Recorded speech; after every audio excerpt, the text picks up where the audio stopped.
My name's Judy Mitchell. I am a city council member in the city of Rolling Hills Estates, and I have the pleasure of serving on the governing board of the Air Quality Management District.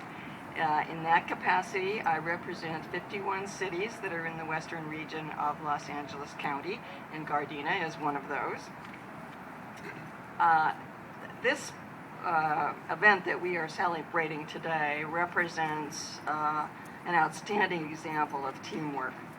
It took a lot of people working together to get to the point that we're at today. And with the opening of this natural gas fueling facility, we can say that we have accomplished a lot. It has been AQMD's privilege to work with the Los Angeles Unified School District to provide this, not only the clean buses, but also the infrastructure that goes with it, the fueling stations.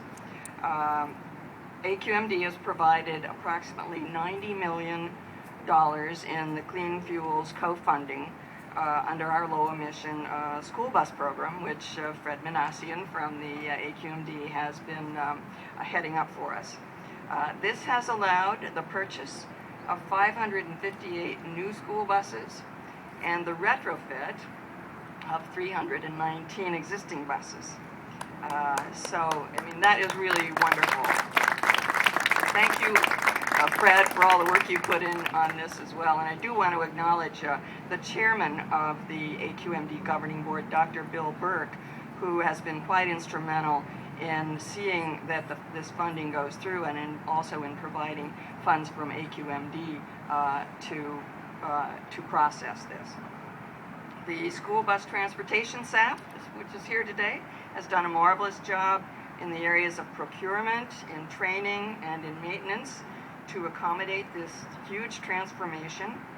And we're very appreciative of the school district's close cooperation with AQMD to coordinate and implement this project.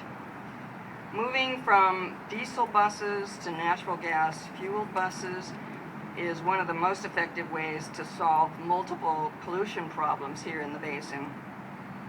Natural gas fleets can perform the same transportation function that a diesel bus does, but with 50% less smog-forming emissions than the diesel counterpart. And there's no diesel soot, and there's 15 to 20% less greenhouse gases, and that's something obviously we're going to be concerned with now and in the future as we try to implement AB 32, which is one of our newer state laws.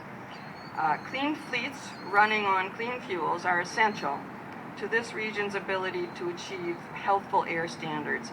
And as you know, this basin is one of the air districts across the United States that is in a non-attainment status. I mean, we have geographical problems here that present incredible difficulties in keeping the air clean here. Plus, we have huge amounts of vehicles on our roads. And one statistic that you may not be aware of is that about 80% of the emissions in the South Coast Basin are caused by transportation vehicles. And so working on these buses to reduce the emissions from them goes a long way toward cleaning up the air in the entire basin.